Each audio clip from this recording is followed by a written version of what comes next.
The following video has been rated PG-13 for, it's pretty good, if you're 13. Just boring! Hey folks, I figured it's about time I took you over to Hollywood Studios to show you just what I think about the new Toy Story Land. Yikes. Sorry folks, old habits die hard. We're not in Disney World today. We're not in Hollywood Studios. We're out in downtown Kissimmee. And today, instead of looking at the theme parks, we're looking at this. Join us today as we do just a little Splorin.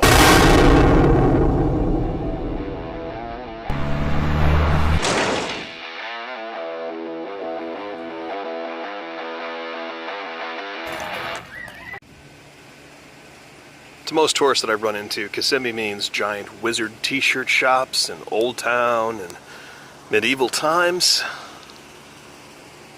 This is not the Kissimmee that most people from out of town think about. Certainly not the Kissimmee that I knew. This is actually the first time that I've been to downtown Kissimmee, and I've lived here for about 6 years. I've been coming to Central Florida for the better part of 40 years, and I gotta say, I'm kind of impressed. We're over near the lakefront right now, which is that direction, and it's a very impressive lake. It's large, it's landlocked, but it's large and beautiful and landscaped well and kind of busy. Heading the opposite direction from where we are is downtown Kissimmee, and as you can see over there, they've got some smaller lakes, got some nice looking buildings, some apartments, a tiki bar over there that I didn't know existed. But today, we're here for this. I give you the Monument of the States. Now kids, your Uncle Splorin Ryan isn't a celebrated historian, but I do own an armchair where I practice my history and got a little bit of history for this amazing structure right behind us. Like I said, this is the Monument of the States, and this has been here in Kissimmee since 1943, a result of one man's dream to unite the entire country, nigh the entire world, after the attack on Pearl Harbor in 1941. This gargantuan monument, located here on the corner of Lakeview and Monument, which is, a little on the nose, was put together entirely by volunteer labor and contains stones from every single state in the U.S. As you can see, most of them have some sort of way of telling where they came from. We've got North Carolina over here from 1941. This one came out of New Jersey. My home state of Ohio, of course. Got Michigan right here. This one came out of the Gulf of Mexico, and I'm no geologist, but I'm pretty sure that's not a rock. Unfortunately, some of them have seen better days. Now, one can argue whether or not the monument was successful in bringing everyone together, but what cannot be argued is that it actually did boost tourism here in Kissimmee for quite a while. And the structure behind me, it really did draw people from all over the country to see it. The problem is that in 1973, give or take, people were kind of distracted from Kissimmee. When tourists were given the choice between seeing all the rocks of the world and seeing Mickey Mouse, well, this one unfortunately lost out.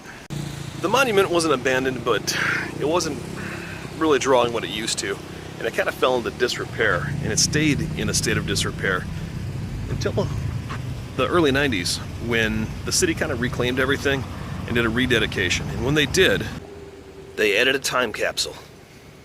Now, we're not entirely sure what's in the time capsule, of course, and we still have well over 20 years before we're going to find out what's inside of it. But there's a few other things that are in here. First of all, Dr. Pettis, part of him at least, is buried inside the monument.